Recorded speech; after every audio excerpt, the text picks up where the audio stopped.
So, without further ado, I'd like to invite Father Bill Stafford, who is a retired church history seminary professor, who has graced, three different seminaries with his presence, two different countries at least, with his pastoral gifts, and us, of course, with his wonderful self. And he's going to talk to us about English mystics in the Middle Ages, a three-part series, and you can correct anything I've just said as soon as you get up here. But please welcome, without further ado, Father Bill Stafford. Thank you.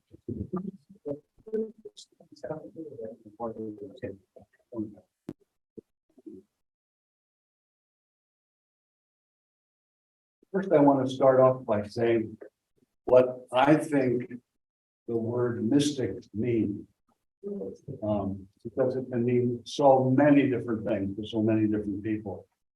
But in the context of the late Middle Ages in Europe, there was a somewhat narrower set of understandings of what mystic could possibly mean. Ordinary believers live in faith and hope and love. They live by penitence, we were hearing this morning, by the grace of the sacraments. They listen to the church's teaching. They live lives of service to others. And in all of that, they're loving God and their neighbor as themselves through all of that. In the Middle Ages, that was the normal fare for normal people. They were required to go to church on Sunday and feast days, and they did. They were required to make their confession once a year, and believe me, they did. They were supposed to receive communion once a year, and they did. Never received on Easter. Ordinary people live lives of ordinary devotion, and yet devotion to the holy name of Jesus was growing in the 14th century, and for centuries then, devotion to Jesus in the passion, in his suffering, and his death, led to tears of penitence and to love. And I've met with a lot of lay people in the late Middle Ages who developed that quite a way. But they waited to have the full vision of Jesus, to be really united with God fully until heaven. That wasn't going to happen for them in this life. They were going to know God through media, through the sacraments, through the teaching of the church, through the images that surrounded them. All of those drew them in to the center of things, but the full center of things they were only going to get after they had died. Mystics, as I understand them, simply want to move into a relationship with God in a way that transcends and goes beyond the normal parameters most Christians live with. Drawn by love, they want to anticipate as far as possible the relationship with God in heaven that everyone's going to get after death. They want it now. They feel called to it now. They long for it now. If they are in the mainstream, as all of the ones will be, all the English mystics were, they don't leave the church behind in that journey. They stay in all the disciplines of the church that everybody else has. They want to go beyond them. They want something that moves beyond all the secondary helps of the church into something direct, something immediate in the literal sense of that word. None of them thought that they could fully enjoy heaven while still on earth. Not fully. But it was possible by God's grace to move closer and closer into a direct encounter with God.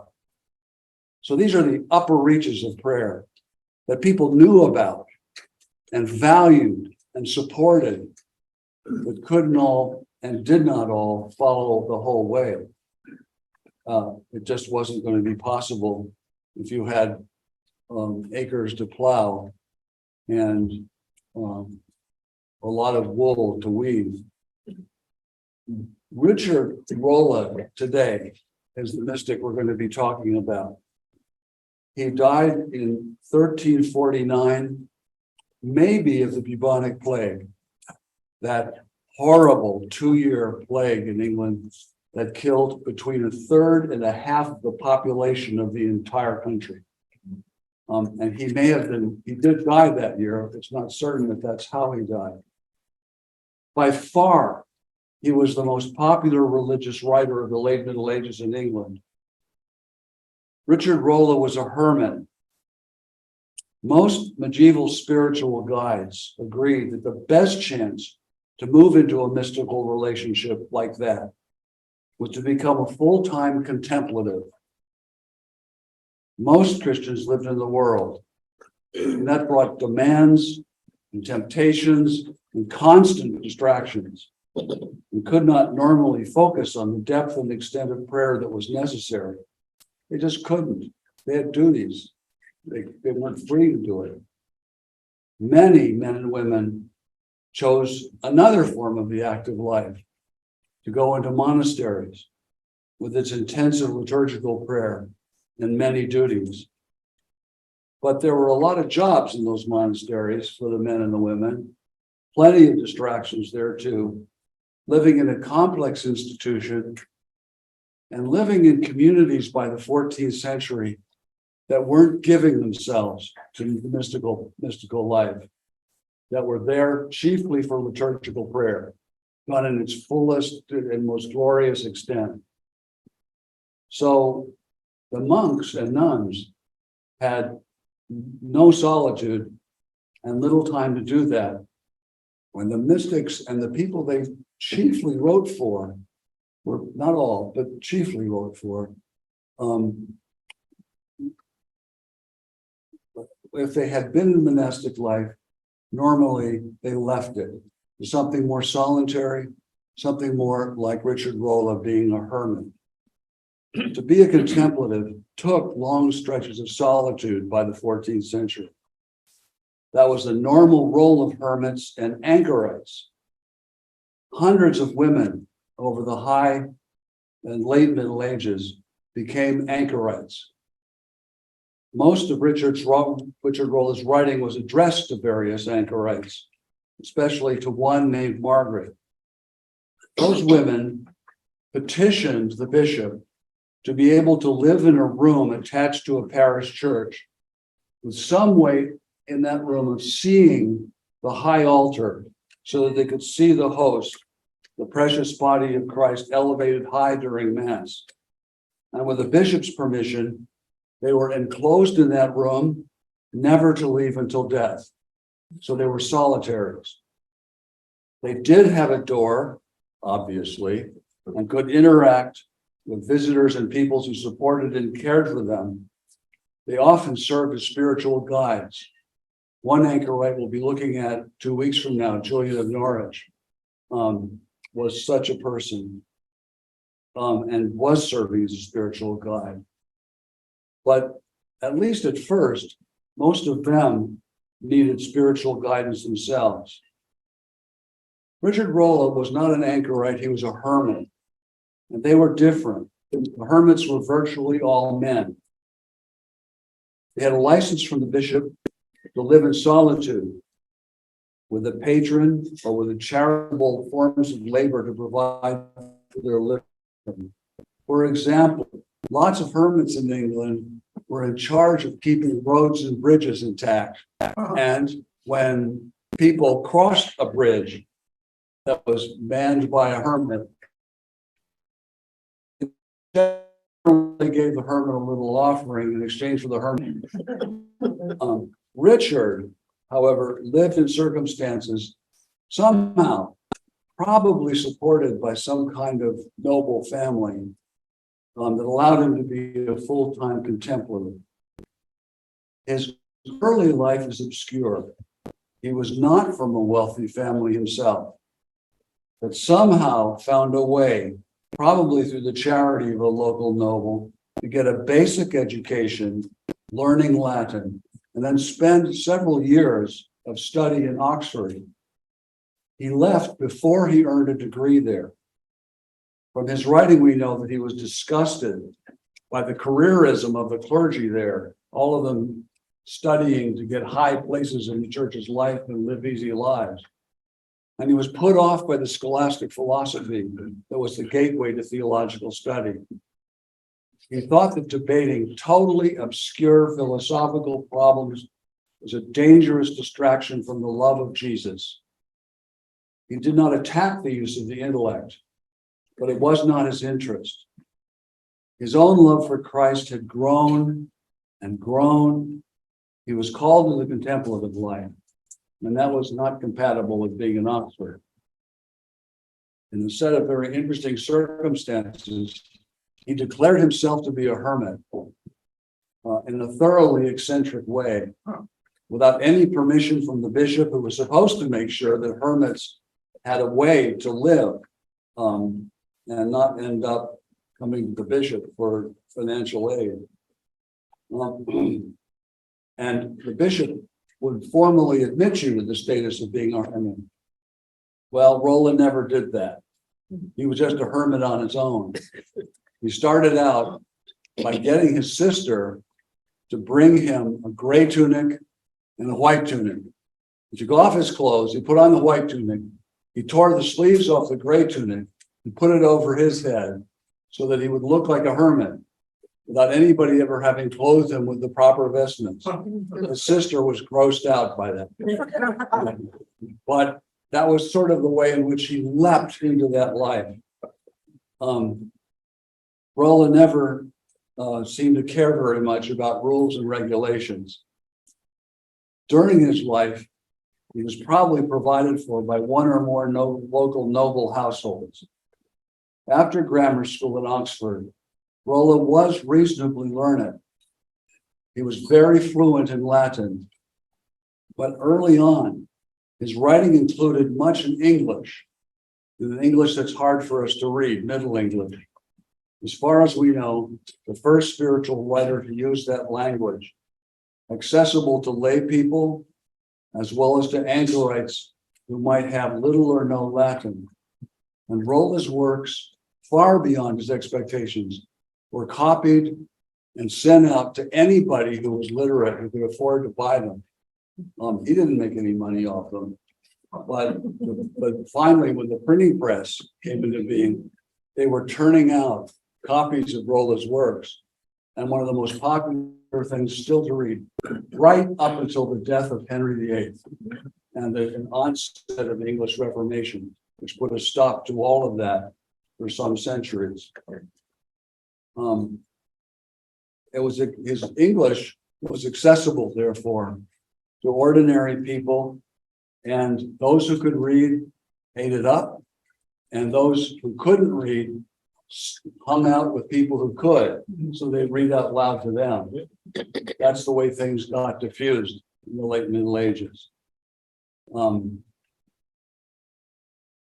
Rolle's writing came out of his experience in prayer. He said the daily office with its psalmody and meditated on the Psalms, especially the ones the medieval church thought were about Jesus. He meditated intensively on the Passion in a long line of medieval writers who found the Passion of Jesus to be the center of God's love, and above all, transformative of those whose love for Jesus was moved deeper and deeper by contemplating Jesus' suffering, born of love for sinners. Some of his most major English works were to share some of his meditations on the Passion. And he wrote about how his own love for Jesus was growing out of God's love for sinners, and it grew and grew and pulled him in deeper and deeper. You started out, of course, by turning away from sin. That was essential. But above all, we started out by, in that, beginning to love the one whose mercy and love went to the extent of shedding his blood for all humanity. After a couple of years of prayer like that, Rolle said, the door of heaven would open to you, an open door, allowing him to contemplate Jesus more and more profoundly, coming into a deeper union of love with him through deepening meditation. And Rolle often used the image of starting off pretty soon after that, you walk through that open door, of starting to experience a burning heat of fire. Rolle meant that almost certainly as graphic language for spiritual experience that was common in the Christian tradition. But Rolle's language about it was very graphic. His heart was strangely warm, as Wesley would say much later. He talked about it in very sensual language, feeling a heat in your heart that led many, many of his readers to take it literally and expect a physical sensation of heat in their chests. He almost certainly didn't mean it that way, but that's the way he got heard a lot. Marjorie Kempe, a 15th century woman who very badly wanted to be a saint, experienced a lot of heat in her heart after reading Rolle's books, and she had a physical sensation of it. The author of The Cloud of Unknowing, who we'll meet next week, and Walter Hilton, a generation later, had to correct that misunderstanding, or they tried to, which, however, was a misunderstanding that helped make Rolle as popular as he was. But it didn't stop with heat. As that burning love for Jesus grew within you, you began to hear a song. There was a lot of songs during the Middle Ages. Probably the way in which most people originally learned to read was in choir schools, which existed in every part of England, and often in each parish, in each large parish, with people learning how to sing. And they had to learn some Latin to be able to sing the liturgy. The song was huge in the liturgy, in people's folk songs, all kinds of songs filled the Middle Ages. But they knew that the song started with the spheres themselves, which sang, and went all the way to the angels.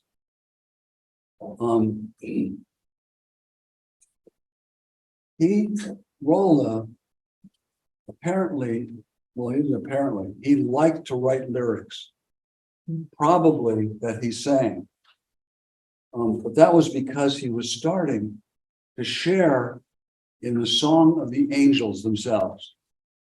You started to hear a song in your heart that he means metaphorically, but that people took very literally, in which love and love longing for God grew and grew and grew, and you began to share the life of the angels themselves who are in perfect union with God. Then you could move into sweetness, into a share in the incredible banquet of heaven.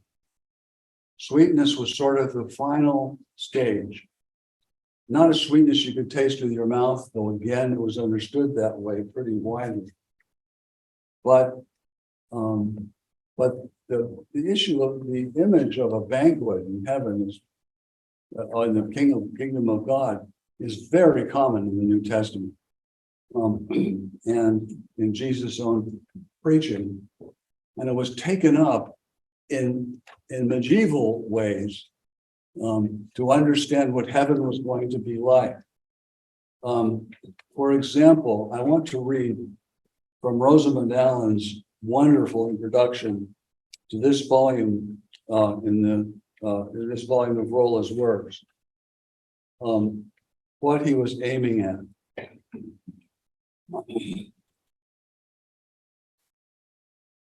He taught in terms of four seminal images: open door, heat, song, and sweetness. Each of the images records a stage in attaining that familiarity with God, which the classic terminology of mysticism terms unio, union. For Rolle, this state of union is expressed in the image of a medieval feast in the scented warmth of joyful conviviality, with sweet strains of music and all that is delectable to the taste and soft to the touch, and with the glorious vision of the beloved presiding Lord, constantly present and ever undimmed. To Rolle, this final total attainment of this settle, his seat in heaven, is only possible after death. But the mystic ecstasy makes it perceptible in part, and frequently he will do so. This is not just a hope that we long for. For Rolle, it's a present experience.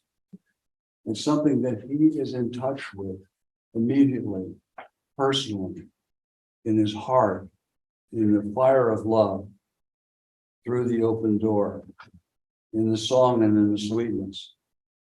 He has another image that I want to quote from one of his Latin works, but in Allen's translation. 3 steps of the love of Christ, and he puts rather differently. On them, he who is chosen may advance from one to the other toward love. The first step is called insuperable. The second is called inseparable. And the third is called singular. Then indeed love is insuperable when it can be overcome by no other affection, and when it freely rejects all impediments for the sake of him whom he loves. Love, in truth, is inseparable when the spirit, already set ablaze by the most vehement love and clinging to Christ by inseparable thought, at no moment indeed allows Christ to recede from his memory, but as it were tied to him in heart, he thinks of him and he sighs for him. Love ascends to the singular stage, therefore, when it excludes every consolation except the one which is in Jesus, and when nothing besides Jesus can satisfy it. In this step, the established soul loves one, him alone. That's from the Emendatio Vitae, the Amendment of Life. This whole movement is familiar, I think, in some ways, and remote in others, because the longing for God is not remote. Not everyone is called in this direction, in this life, for sure. There are very practical people whose love is expressed in caring for others, especially for the poor, the way the Franciscans and many others did in Rolle's day and still do now. But it is a voice that has called me. My vocation is complex. I'm a priest. I've been a professor. I'm a husband, a busy one just now, father, citizen. But all of those are meant to be empowered and enlightened by God's love. Sometimes they are. Perhaps you have heard that voice in your heart too. If so, answer it as best you can, moved by God's love. So, I'll take questions in just a second. Rolle is an example of what they call the via positiva in mysticism, the positive way, in which active experience of images of Christ, of active experience of feelings about Christ, active experience that's based in the liturgical life of the church, in which the secondary ways of coming to God are used to move gradually into greater and greater union with God. That's the positive way. Next week, we'll be looking at the negative way, the one which happens in darkness, the darkness of the intellect, in which, for very learned and wise people, they let the mind go and they find God in the darkness, the God who transcends everything and who can't be known except in the darkness. Gregory of Nyssa in the 4th century was the great prophet of that approach. And a medieval writer we call Pseudo-Dionysius was another one. And we'll be looking at the Cloud of Unknowing, which is about that. And Walter Hilton was a kind of compromise, but also is in that mode to a large extent. And both of whom found things in Rolle that worried them because they thought people were misinterpreting them. But when we come back, we'll be looking at the negative way, where all of us who find God in the darkness of our minds rather than in the light of knowledge of God. Questions or issues?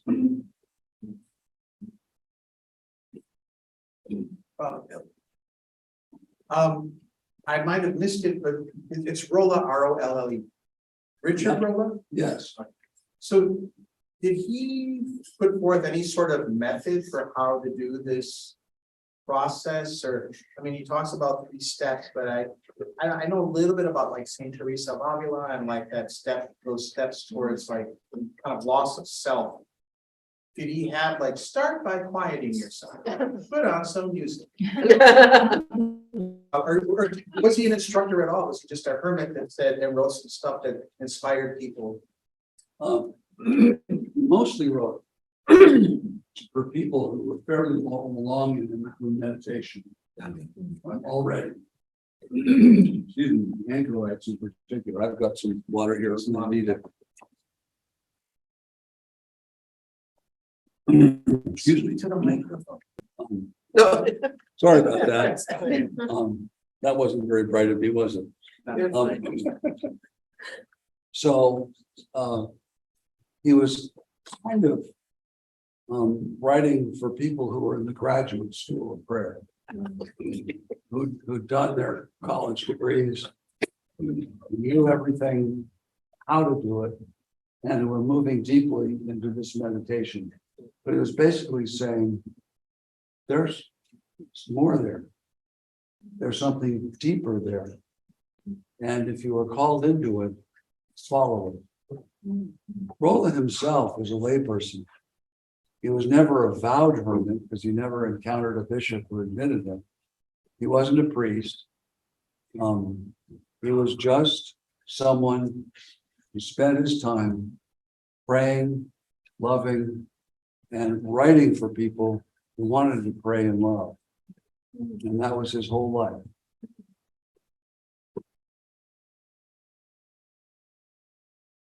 So given that, was he writing you said for the common person, but yet where he was and what he advocated for those were sort of at the graduate level. So did the common person who had their day-to-day concerns, food on the table, roof over their head, were they aware of him, or was it mainly just those that were already on the path of meditation that were aware of him? Both. Oh. Both. He wasn't writing chiefly for the common person, but the common person read his works in great numbers. And many of them were already using the normal means of the church's liturgy and what they were allowed to read of Holy Scripture and the writings of other of other spiritual guides, they were able, if they had the time, to move into some significant meditation of themselves. One of the main groups that did that were women in the nobility who might have tremendous duties and all kinds of things that actuated them, but who were able to spend most afternoons in some kind of meditation. They'd work all morning and then they'd meditate at night. Margaret Beaufort, who was the mother of Henry, was the wife of Henry VII and the mother of Henry VIII, was one such person who used her tremendous incomes to found whole colleges in Cambridge, and had a lot of spiritual guides, especially Bishop John Fisher, who would lead her into a deeper and deeper and deeper relationship with love with Jesus. And she had the time to do that too. People had different schedules then, incredibly busy. They would awaken extremely early in the morning. Thomas Cranmer, as Archbishop of Canterbury, had to deal with paperwork and hearing legal cases all morning. But after midday dinner, he could spend his time reading and writing and thinking things through as he plotted to start the Reformation as best he could under Henry VIII. And that was typical. You could spend your time going to the tavern. Noble ladies didn't do that, but and priests weren't supposed to, but they did anyway. And taking a break from all the work. But if you wanted to, you could spend that time in prayer. What we don't know almost at all is what 90% of the population made of this, which are the peasants. The peasants were not literate.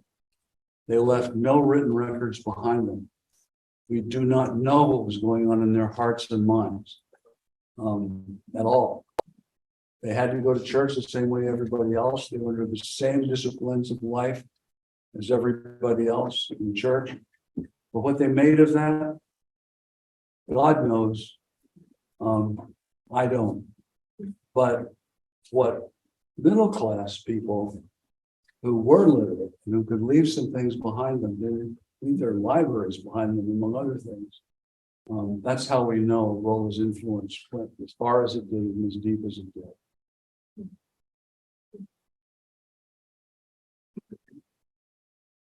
If no one else has questions, so what did the clergy and the hierarchy think of this mysticism of his and its popularity? Were they mad because it was kind of out of their control? Did they support it? Did they follow him? Do you know? Yeah, pretty well. They accepted it. They weren't threatened by it. They knew perfectly well that growing in the love of Jesus was something that they were supposed to be fostering themselves. They didn't persecute him. He was never suspected of heresy. They never examined him for that. Some of his big fans, probably among the lower clergy, put together offices for a feast day for him when they were trying to get him canonized after his death. He was never canonized. Had the Reformation never happened in England, he probably would have been. But they had everything laid out for the whole daily office for his feast day. And that's where a lot of the information about Richard Rolle comes from. What they laid out as the story of his life and what he did. Also from his writings, of course. I was introduced to him when I was having trouble staying awake reading church history. And one of my good friends was getting his doctorate in church history, and I knocked on his door. I said, "How do you study church history?" He said, come to my room at midnight. So at midnight, I knocked on the door and came in, nothing but candles. He said, sit. And I sat in this big comfortable chair. He gave me a brandy snifter, and turned on Carmina Burana and said, read. That was my introduction. Because he said, Richard loved music, and I was hooked. That's amazing. I never taught church history that way for some reason. Maybe I would have done better if I had.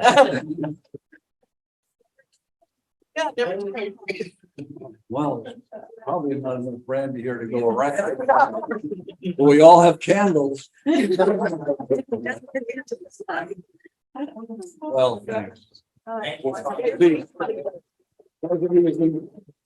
of you who make it next week, we'll hear a different approach. So not about him, but are there mystics today in that definition? Yes. Yes, there are, in that definition, definitely.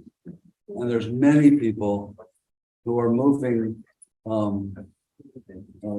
as that hymn we sang today, Come Down, O Love Divine, in which the longing for God grows and grows and grows in them.